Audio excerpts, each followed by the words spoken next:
ക്രിസ്തുവേശുവിൽ എല്ലാ പ്രിയപ്പെട്ടവർക്കും വന്ദനം. അനുഗ്രഹീതമായ ഇന്നത്തെ അനുദിന മനയിൽ കർത്താവ് നമ്മോട് ഇടപെടുന്നത് നമ്മെ സമൃദ്ധിയിലേക്ക് കൊണ്ടുവരുന്ന ദൈവത്തിൻ്റെ അത്ഭുതകരമായ പ്രവൃത്തിയെക്കുറിച്ച് സാക്ഷ്യം പറയുന്ന ഒരു മനുഷ്യനെ പരിചയപ്പെടുത്തുകയാണ്. സങ്കീർത്തനക്കാരനായി ദാവീദിനാൽ എഴുതപ്പെട്ടതെന്ന് പറയപ്പെടുന്ന 66-ാം സങ്കീർത്തനത്തിൻ്റെ 12-ാമത്തെ തിരുവചനം അതിപ്രകാരമാണ് പറയുന്നത്: നീ മനുഷ്യരെ ഞങ്ങളുടെ തലമേൽ കയറി ഓടിക്കുമാറാക്കി, ഞങ്ങൾ തീയിലും വെള്ളത്തിലും കൂടെ കടക്കേണ്ടി വന്നു, എങ്കിലും നീ ഞങ്ങളെ സമൃദ്ധിയിലേക്ക് കൊണ്ടുവന്നിരിക്കുന്നു. പ്രിയപ്പെട്ട ദൈവത്തിൻ്റെ പൈതലെ, ഇവിടെ നമ്മെ വരച്ചു കാട്ടുന്ന ഒരു മനുഷ്യൻ, ഈ മനുഷ്യൻ കടന്നുപോയത് വളരെ പ്രതിസന്ധി നിറഞ്ഞ ജീവിതാനുഭവത്തിലൂടെ. എന്ന് പറഞ്ഞാൽ മനുഷ്യൻ അവൻ്റെ മേൽ കയറി ഓടിക്കുന്ന അല്ലെങ്കിൽ തകർക്കുന്ന, പീഡിപ്പിക്കുന്ന നിലവാരത്തിലൂടെ ജീവിതത്തിൻ്റെ ക്ലേശങ്ങൾ തീച്ചൂളയ്ക്കകത്തൂടെ യാത്ര ചെയ്യേണ്ട അനുഭവം, അല്ലെങ്കിൽ നീന്തിയിട്ടും കര കാണാൻ കഴിയാതെ വെള്ളത്തിൽ ഉഴലുന്ന അനുഭവം. എന്ന് പറഞ്ഞാൽ ലക്ഷ്യമോ സമാധാനമോ സന്തോഷമോ ഒക്കെ നഷ്ടപ്പെട്ട ഒരു മനുഷ്യൻ്റെ അവസ്ഥയെ ഓർപ്പിക്കുമ്പോൾ ഈ മനുഷ്യൻ ഇപ്പോൾ പറയുന്നത്, കഴിഞ്ഞ നാളുകളിൽ ഞങ്ങൾ കടന്നുപോയ ഞെരുക്കത്തിൻ്റെയും തകർച്ചയുടെയും തീച്ചൂളയുടെയും വലർച്ചിലിൻ്റെയും ഒക്കെ അനുഭവത്തിൽ നിന്ന് നിലവിളി കേട്ട് ഞങ്ങളെ സമൃദ്ധിയിലേക്ക് കൊണ്ടുവന്ന ഒരു ദൈവം ഞങ്ങൾക്കുണ്ട്.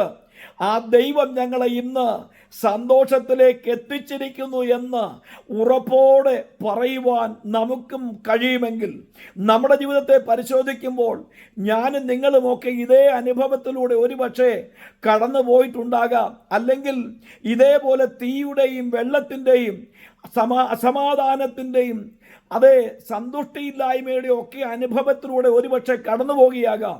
എന്നാൽ ഇന്ന് പകല് ദൈവത്തിൻ്റെ ആത്മ നമ്മെ ഓർപ്പിക്കുന്നത്, ഏതവസ്ഥകളുടെ നടുവിൽ നിന്നും നമ്മെ സമൃദ്ധിയിലേക്ക് കൊണ്ടുവരുവാൻ കഴിയുന്ന ഒരു ദൈവത്തിൻ്റെ കരമുണ്ട്. അത് അനുഭവിച്ചവർ പറയും, സമൃദ്ധിയിലേക്ക് കൊണ്ടുവന്ന ഒരു ദൈവമുണ്ട്. പരിശോധിക്കുമ്പോൾ ഇതിൻ്റെ കാരണം മറ്റൊന്നുമല്ല, ദൈവത്തോടുള്ള ബന്ധം എങ്ങനെയോ എവിടെയോ വെച്ചോ നഷ്ടമായി.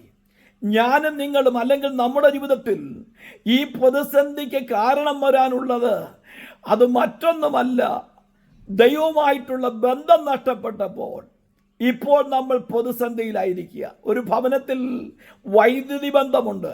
ആ വൈദ്യുതി ബന്ധം ഉള്ളിടത്തോളം കാലം ആ ഭവനത്തെ പ്രകാശിതമാക്കുവാൻ ആ വിദ്യുത് ശക്തിക്ക് കഴിയുമെങ്കിൽ, എന്നാൽ അതേ വിദ്യുത് ശക്തിയുടെ ബന്ധം നഷ്ടപ്പെടുമ്പോൾ ആ ഭവനത്തിലെ സ്വിച്ചിട്ട് കഴിഞ്ഞാൽ ഭവനം പ്രകാശിതമാകേണ്ട വിളക്കുകൾ കത്താൻ കഴിയാതെയാകുമെങ്കിൽ, എന്നാൽ തിരിച്ച് ആ ബന്ധത്തിലേക്ക് വരുമ്പോൾ ആ ഭവനം പ്രകാശിതമാകുന്നത് പോലെ ദൈവത്തിൽ നിന്ന്, ദൈവത്തോട് തെറ്റ് ചെയ്ത്, കുറ്റം ചെയ്ത്, പാപം ചെയ്ത്, അകൃത്യം ചെയ്ത് അകന്നു പോയപ്പോൾ ഇപ്പോൾ മനുഷ്യൻ തീയിലും വെള്ളത്തിലും കൂടെ കടന്നു പോകേണ്ട അവസ്ഥ, മറ്റു മനുഷ്യർ നമ്മെ വേട്ടയാടപ്പെടുന്ന അനുഭവം. പ്രിയപ്പെട്ട ദൈവ പൈതലേ, ഇന്ന് പകൽ ദൈവത്തിൻ്റെ ആത്മ ഓർപ്പിക്കുന്നു, നിങ്ങൾ സന്തോഷമില്ലാതെ, സമാധാനമില്ലാതെ, ഞെരുക്കത്തിൽ കൂടെ, കഷ്ടത്തിൽ കൂടെ, ഭാരത്തിൽ കൂടെ കടന്നു പോകുകയാണെങ്കിൽ നിങ്ങളെ സമൃദ്ധിയിലേക്ക് കൊണ്ടുവരുവാൻ കഴിയുന്ന ഒരു ദൈവമുണ്ട്.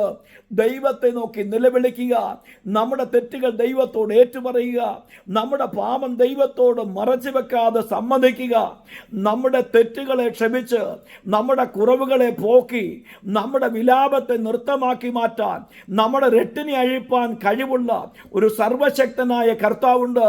ആ ദൈവത്തിങ്കിലേക്ക് അടുത്തു വന്നവന്റെ തിരുമുഖം അന്വേഷിക്കുമെങ്കിൽ നിശ്ചയമായി നമ്മെ സമൃദ്ധിയിലേക്ക് കൊണ്ടുവന്ന് നമ്മെ ആദരിക്കുന്ന, മാനിക്കുന്ന ദൈവത്തിൻ്റെ അത്ഭുതകരം നിങ്ങൾക്ക് രുചിച്ചറിയാൻ ഇടയാക്കും. കാരണം അവൻ നമ്മെ തകർക്കുന്ന ദൈവമല്ല, നമ്മെ അനുഗ്രഹിക്കുന്ന ദൈവമാകിയാൽ കർത്താവിൻ്റെ പാദാരം നിങ്ങൾ താണിരിക്കാം. നല്ലൊരു ദിനം ആശംസിക്കുന്നു. സമൃദ്ധിയിലേക്ക് നടത്തുന്ന ദൈവത്തിൻ്റെ കരം കൂടെ ഇരിക്കട്ടെ. God bless you all.